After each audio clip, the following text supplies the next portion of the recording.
order. So what can you say about that, the behavior of our fans, some of them, not all, as we applaud the Kenyan fans for the support that they have shown our national team so far? What is your take on some of them, the behavior and the danger that is looming if the same trend of fans invading the stadium continues? Thank you. I think the Kenyan fans have been great so far in supporting our national team, Harambee Stars. But my view is this. I want to urge the Kenyan fans. CAF earlier on released new regulations for if that match against Zambia will be played at Kasarani, it will be 60% capacity, and that is around 27,000 fans only will be allowed to enter the stadium.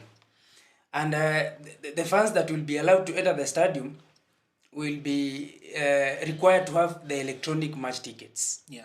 Now, if you are a Kenyan fan, you like Kenyan football, you want to support our Kenyan team, I urge that if you are not among these 27,000 fans who have the electronic tickets, kindly watch the match in the designated areas established by the government. Yes. They are watching areas that have been established in the CBD and around those areas for fans to watch the matches. Number two, kindly watch the match at the comfort of your home. Yeah.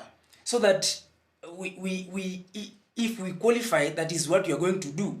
We play our matches here. Yeah. So I want to urge the Kenyan fans to kindly support the team by abiding by the rules and the regulations established by FKF and CAF, so that we support this team and ensure that it goes to the next round and all our matches are played here. Yeah. So fans, kindly maintain discipline. Wow, that is a good remark to our Kenyan fans. And as my colleague has said, there are designated places that have been set up, especially in Nairobi, by the county government, where fans can watch the games. And if you're not able to get the tickets, you can watch it from the comfort of your home, and that will be a plus for our team as we support our team to go far in this tournament. So looking at Friday fixtures from other pools, on Friday, Guinea will play against Algeria at 5 p.m. Then Niger will play against South Africa at 8 p.m. On Saturday, it will be the last round of the group matches. And on Saturday, we are having Burkina Faso playing against Madagascar at 8 p.m. and Central Republic playing Tanzania at 8 p.m. Note that the final matches will be played simultaneously at the same time to avoid other issues or another team getting an advantage, knowing that the other team has performed this far from the other. So those are the games that will be played on Saturday. And on Sunday, as we have been said here, DR Congo will play against Morocco at 3 p.m. and Zambia will play against Kenya at 3 p.m. Note that all the games will be played at 3 p.m. So looking at that, we wish our Kenyan team all the best as they look forward to that clash against Zambia, and a whooping win and 3 points will guarantee us to play at home the next round of our games. So going forward, we need to move forward. We are looking at now the international sporting events. And this week, we are glad this weekend, other leagues from Europe and other leagues from the world will be resuming after the break. And this weekend, EPL, for the fans of EPL, this weekend, EPL is back. And I know fans are excited about the return of the league. And we will have some clashes, especially in the EPL. But before we look at the EPL clashes for the weekend, there was a game that was played on Wednesday, the UEFA Super Cup. that is ushering in the various leagues that will be commencing this weekend. So we had a UEFA Super Cup match between PSG, who won the UEFA Champions League, playing against Tottenham Hotspurs, who won the Europa League. This game was played on Wednesday night, and it was a thrilling encounter for them that had the privilege to watch that game. It ended in a draw of 2-2, where PSG and Tottenham were held to a draw of 2-2, with goals for Tottenham being scored in the 39th minute by Van der Van, and Romero bagging in a goal for Tottenham in the 48th minute. The goals for PSG were scored by Lee in the 85th minute, and 90+1, Gonzalo Ramos scored a fantastic goal that made the game to go to extra time. So looking at that game, of course it went to extra time, and the rules of the UEFA Super Cup, if the game goes to a draw, there are no extra time. The game goes direct to penalties, and the game went to penalties, and PSG won by 3-2, 3 penalties to 2, with penalties missed for PSG by Vitinha, and a penalty missed for Tottenham Hotspurs by a person who scored their goals. Van der Van missed a penalty, and Tell missed a penalty too, to guarantee PSG another trophy. PSG has been on a good run despite the defeat in the Club World Cup to Chelsea, 3-0. They bounced back to win the UEFA Super Cup. So looking at this result, and I was looking at that game, Tottenham were leading that game up to the 84th minute. Then, boom, PSG came back to that game with some subs being made by Luis Enrique. PSG were able to come back to that game and win in penalties. So what can you tell us about that game, looking at the overview of that game and how Tottenham was playing, and looking at the new Tottenham? They have a new manager, Thomas Frank, and they have some new signings like Kudus and other players who have joined that club. So what can you tell us about that performance? And as you talk about that, you can also include the aspect of Ousmane Dembele winning another silverware, and his prospect in winning the Ballon d'Or this year. Thank you. According to me, the UEFA Super Cup match between Paris Saint-Germain and Tottenham Hotspurs was a nice match, a thrilling match. But Tottenham lacked character. Yeah. They were leading 2-0 up to the 84th minute, and the game ended in a draw. They played well. They defended well up to the 83rd minute. They were attacking well. They were covering spaces. Tottenham currently have a new manager by the name Thomas Frank, who was acquired from Brentford. That is a tactician. He knows how to insert the information to his players, and if you look at how the team is playing, they're playing well. But they lacked the character to really concentrate. They lost concentration in the last around 7 minutes or 8, and they ended up giving away 2 goals. So I think Tottenham will be a good team to watch this season. But I cannot promise you that they'll lift a trophy. There are still areas that need to be addressed by the coach in terms of players, fixing a few areas from their defense, from their goalkeeping department, their midfield department, and also they need to sharpen their striking department for them to be able to compete for the title. But so far, they are a good team. They'll be a mid-table team. They will strive, they will work here and there, but winning a trophy, that one will, it is too early to say. Yeah. So in that match against PSG, they lacked character. They lost concentration, and therefore they were not able to hold on to the results. Yeah. Then Ousmane Dembele, you see, apart from these other teams in the international competitions, I support France. Yeah. And I've been watching Ousmane Dembele for a long time. Yeah. And the performances he has put on, he has been putting in this season. If you ask me, he deserves to win the Ballon d'Or this season. Because of the performances that he has been consistent. He has not suffered any setback in terms of injuries. He has contributed to the team winning their local cup, the UEFA Champions League. He played well in the FIFA Club World Cup. He also played well in the Super Cup. And I think he has every right this season to win the Ballon d'Or. Wow. I don't see any other player competing with him apart from maybe Vitinha.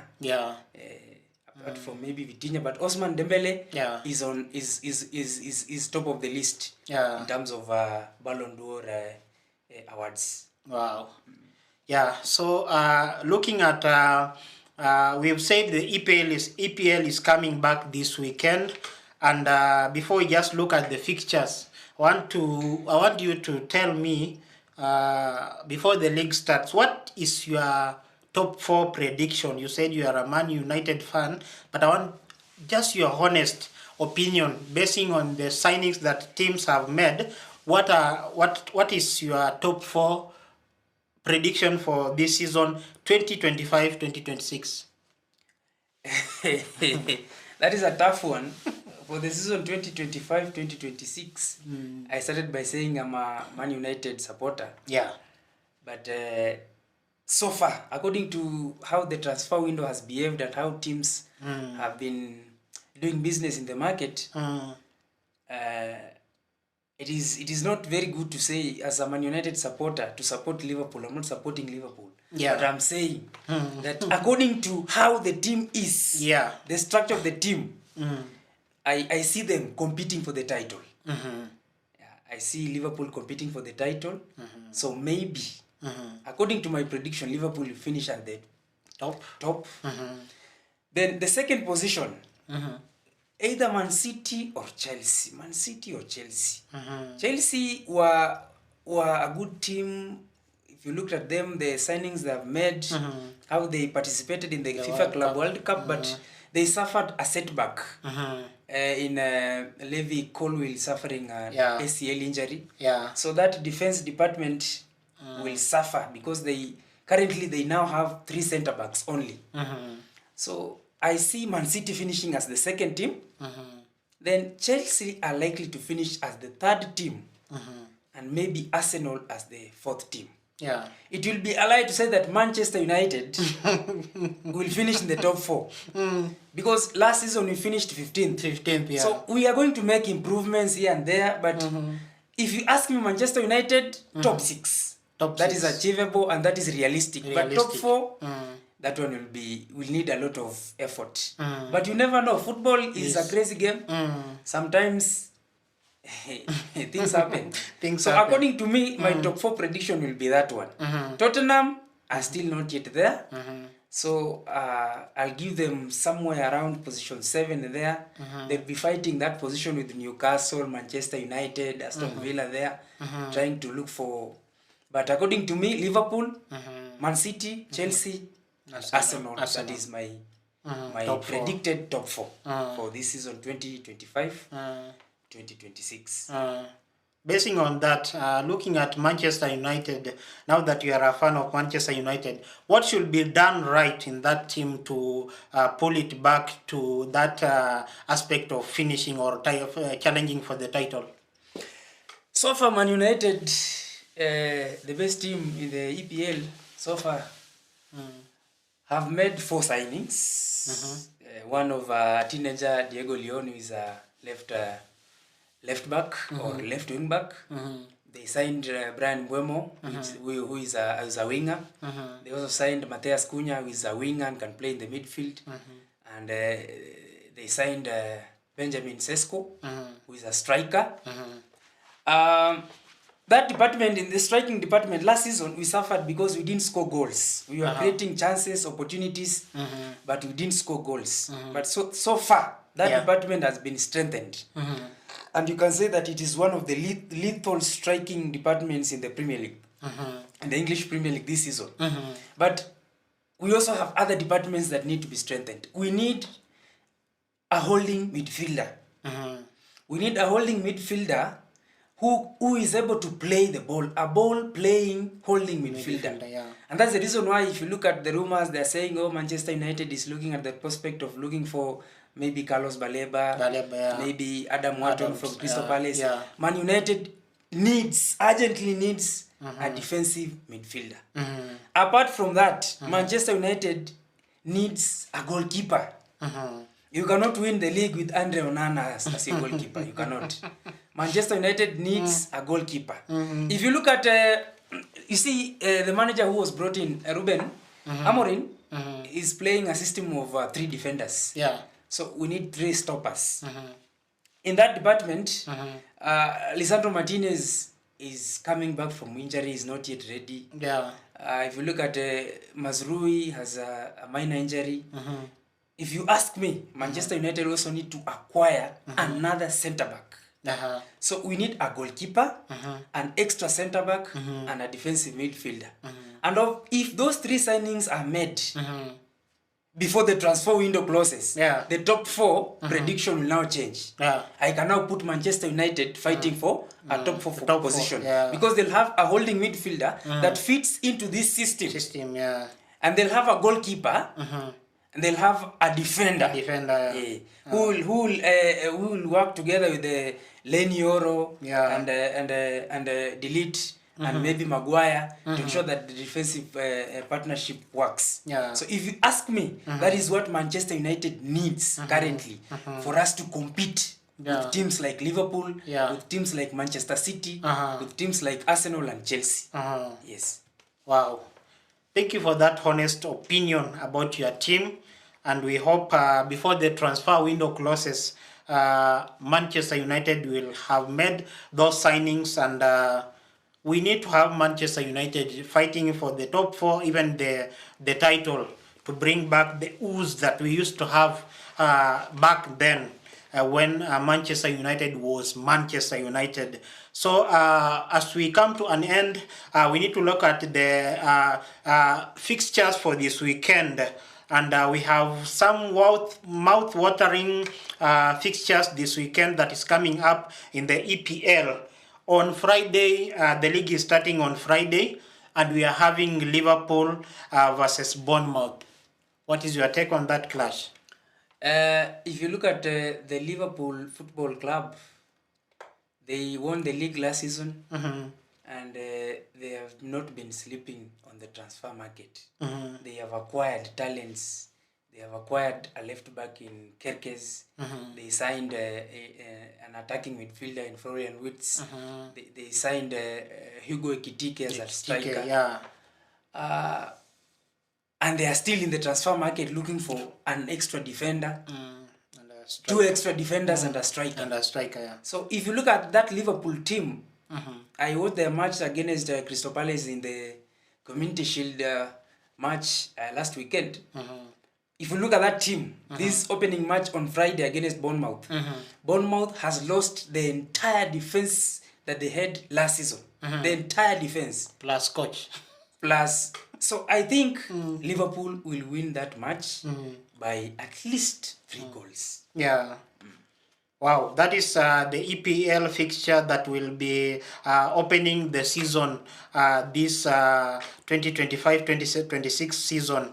Then on Saturday, we will have 5 matches. We'll have Aston Villa versus Newcastle. That will be an early kickoff. Aston Villa versus Newcastle, that is a tough one. Aston Villa, last season they were a better team. Newcastle have struggled a bit.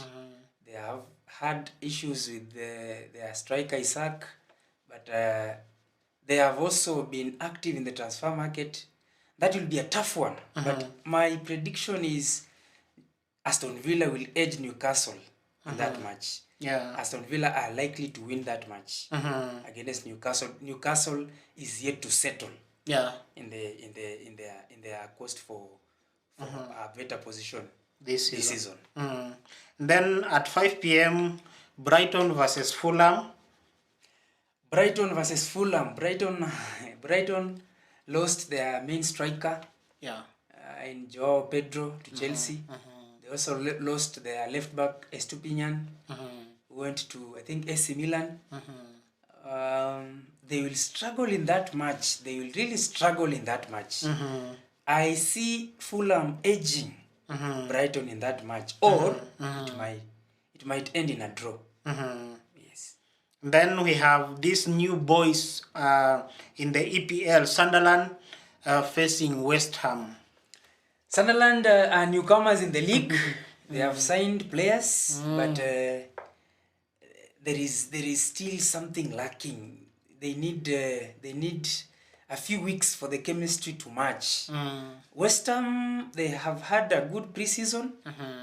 I see West Ham edging Sunderland in that match. West Ham are likely to win that match against Sunderland. Remember, this Sunderland has bought a former Arsenal player. Who is their current captain? Yeah, who is their current captain.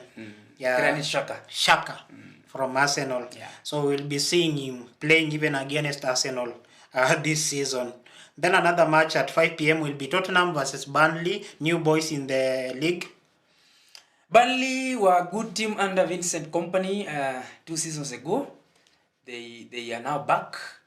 But this Tottenham team with a new coach in Thomas Frank, with a new system, I bet that Tottenham will win that match against Burnley. Wow. Then the last match of the night will be Wolves, who survived relegation last season against Manchester City at 7 p.m. Wolves last season, their best player, Matheus Cunha, was signed by Manchester United. They have done a few businesses in the transfer market, but this Manchester City team right now is too strong for Wolves. So Manchester City will win that match, their opening match of the season against Wolves. Wow. Then on Sunday, we are having 3 matches. Chelsea will play against Crystal Palace, the champions of FA, Crystal Palace, who were beaten last weekend by Liverpool in the... they beat Liverpool in the Community Shield tie. Crystal Palace versus Chelsea. That will be a tough one. It will be a tough one because Crystal Palace have watched their matches. They are a good team. Their coach called Glasner has done some good job there. But with Chelsea at home, which I believe Chelsea is at home, I think they will carry the momentum from the FIFA World Cup, and I see Chelsea edging that match against Crystal Palace around 2-1. Around 2-1.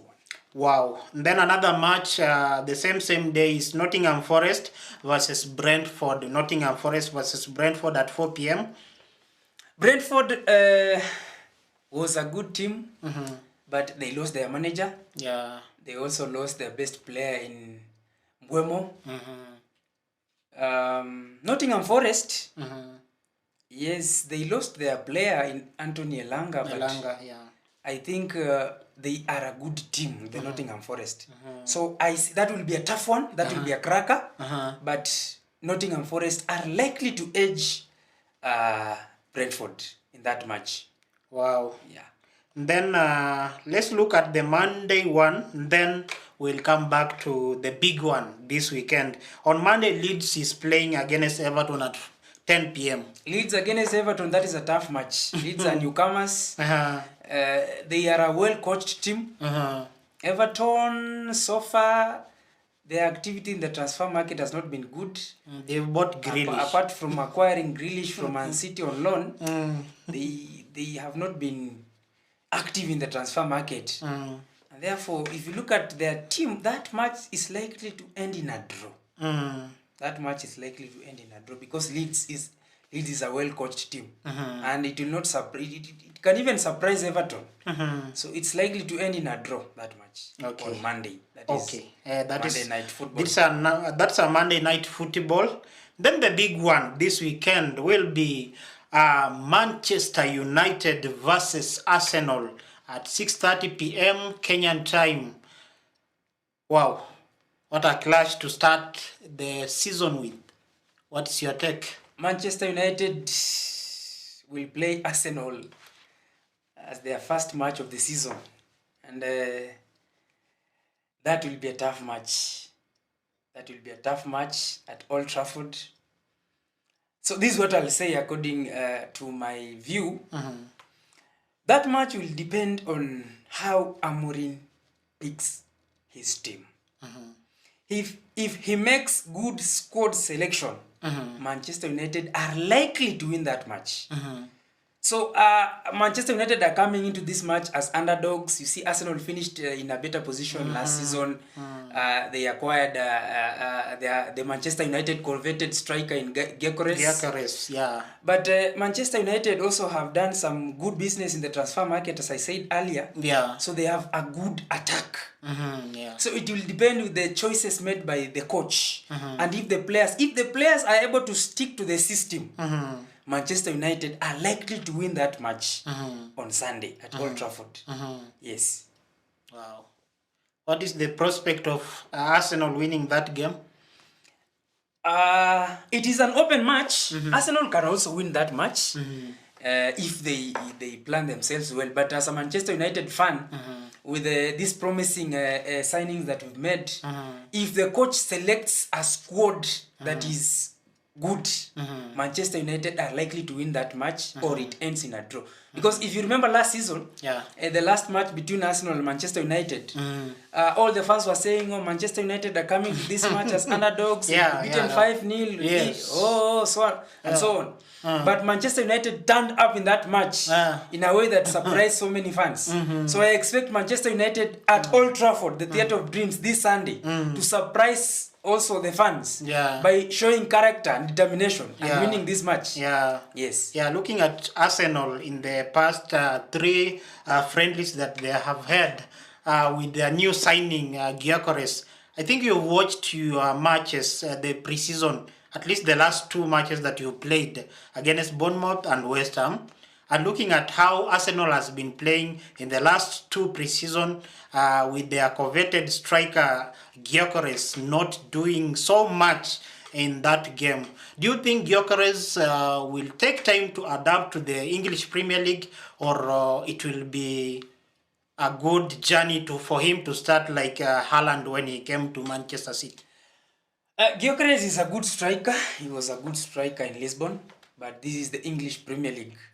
So when a new player comes into a team, the player will need time to adapt to the system. The same will happen to Benjamin Sesko when he plays for Manchester United. These 2 strikers will need to adapt to their new teams. Sesko, if you look at Sesko is younger, he's around 23. Gyökeres is a bit mature, 27 years. So for Gyökeres to score, of course, he'll need supply. So the Arsenal midfield of Zubamendi and Odegaard and maybe Rice will need to do better. Their wingers in Saka and maybe Martinelli or the newly acquired winger from Chelsea, Madueke, they will need to supply these balls to this striker called Gyökeres for him to score. A striker cannot score if there is no supply. Even if he is good enough. Even if he is a better striker. Haaland scored all those goals because there was an assist master in Kevin De Bruyne. So this striker in Gyökeres and Sesko will need the supply. If they are given supply, I'm sure Gyökeres will score goals. Sesko will score goals. So if you ask me, I was even imagining that my coach Ruben Amorim starts Sesko in the match on Sunday, and Arteta starts Gyökeres in the match on Sunday, so that we see these 2 strikers performing. Will they perform in their first match in the Premier League? That is my expectation. I don't know if Sesco will start. That is up to the coach to decide. But as I said earlier, if the coach picks a good team, Manchester United can surprise win. Yes. That has been my guest, Geoffrey, here on the Sports Wrap on Danitto Talk Show. So we are so glad for each and everyone who has watched us today. We will be doing this each and every Friday at 8 p.m. right here on Sports Wrap on Danitto Talk Show. Remember, this show is proudly brought to you by Filian Custom Design. They deal with t-shirt printing, jersey printing, and all other garment printing that you require, and they are located at in Eldoret City at Berul Plaza, formerly Patricia, first floor, room F17. So if you want new season jerseys for all your teams, be it Kenya, be it your favorite EPL team, jerseys are available at their store at an affordable price. Till next Friday, thank you so much for tuning in, and we will see you.